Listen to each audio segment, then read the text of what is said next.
You don't know it at first because denial is only recognized at its peak. It slips into a home you thought you knew, finds the one door you never opened, and slides the bolt into place. You keep living around that door naturally, cooking, laughing, sleeping, but the room behind it gets colder, the air staler, and every now and then you catch yourself staring at the shut wood as if the grain might tell a forgotten secret if you listen long enough.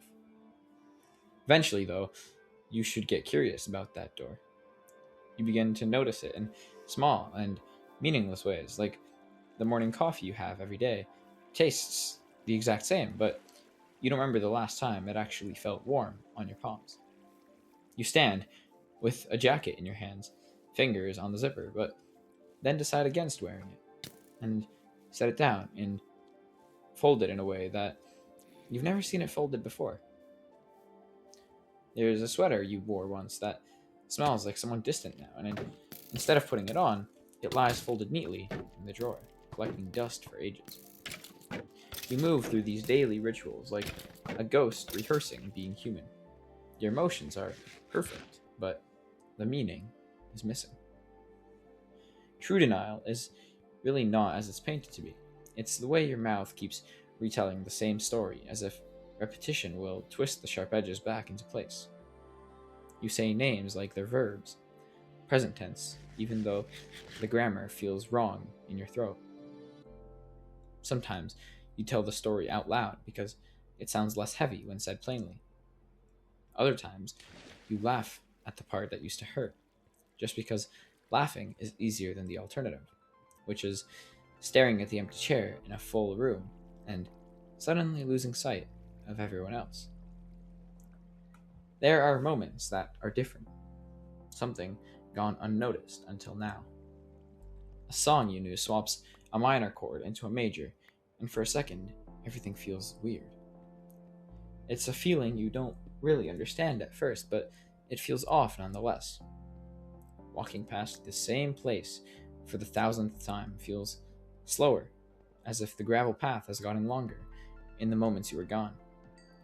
There's cracks in life that were never there before. There's sound coming from the other side of the door, but you do everything in your power to tape it up and isolate yourself. And although it feels like betrayal, like surrender to the wrong side, it's really just a way of survival. The house is designed to keep you standing. If the door had opened all at once, you would have collapsed. So it invents a schedule. Let the loss sleep. Keep the lights low, let memories take turns. You pretend the room is still there, still behind that same door, untouched, still keeping the exact same residence as before.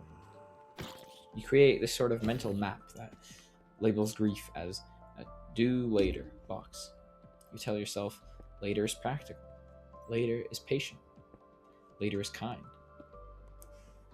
But the house keeps its habits. Even with a closed door, the air from behind leaks.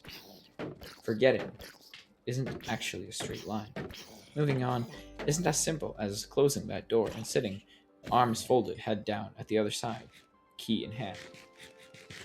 You find yourself pausing in the middle of sentences for reasons you can never pinpoint, but deep down you know where they're originating from. You wake up with a name on the edge of your thoughts, and for a breath you almost say it aloud. There will be moments when the sun hits the ceiling and the light looks like someone pressed their hand into your world. One by one, these moments tear down the map you drew and serve as reminders that the room exists and that the wood is thin if you just listen. Then something ordinary, something you wouldn't give much thought happens.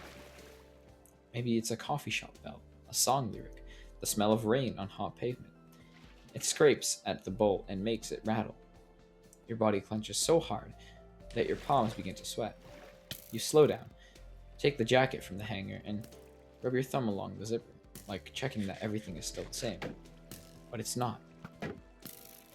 Not yet, a voice whispers. You don't open the door, but the handle doesn't feel glued anymore.